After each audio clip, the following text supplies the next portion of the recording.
أعوذ بالله من الشيطان الرجيم. بسم الله الرحمن الرحيم.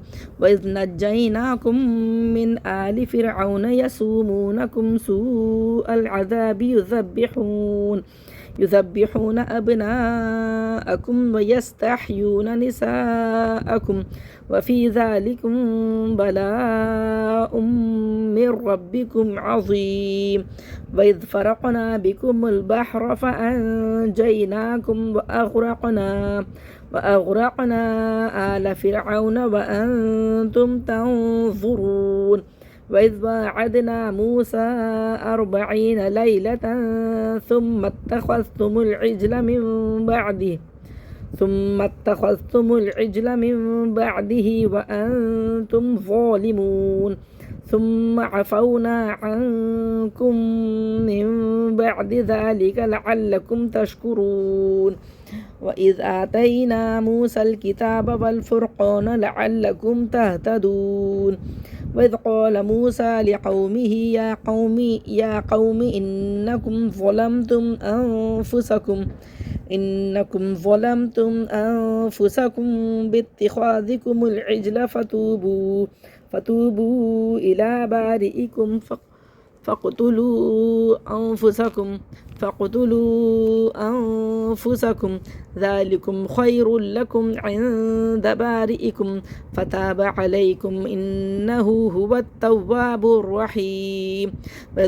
وإذ قلتم يا موسى لن نؤمن لك حتى نرى الله جهرة فأخذتكم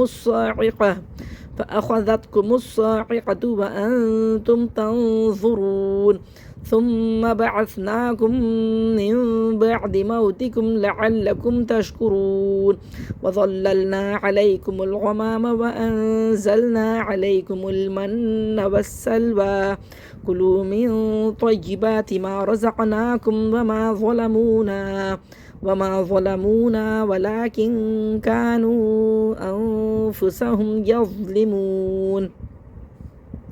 وإذ قلنا ادخلوا هذه القرية فكلوا منها حيث شئتم رغدا وادخلوا الباب سجدا وقولوا حطة نغفر لكم خطاياكم وسنزيد المحسنين. فبدل الذين ظلموا قولا غير الذي قيل لهم فأنزلنا على الذين ظلموا رجزا من السماء بما كانوا يفسقون. وإذ استسقى موسى لقومه فقلنا اضرب بعصاك الحجر فانفجرت منه 12 عينا قد علم كل أناس مشربهم كلوا واشربوا من رزق الله ولا تعثوا في الأرض مفسدين.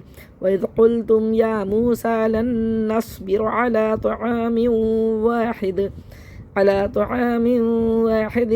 فادع لنا ربك يخرج لنا مما تنبت الأرض من بقلها وقثائها وفومها وعدسها وبصلها. قال أتستبدلون الذي هو أدنى بالذي هو خير اهبطوا مصرا فإن لكم ما سألتم وضربت عليهم الذلة والمسكنة وباءوا بغضب من الله ذلك بأنهم كانوا يكفرون بآيات الله ويقتلون النبيين بغير الحق ذلك بما عصوا وكانوا يعتدون.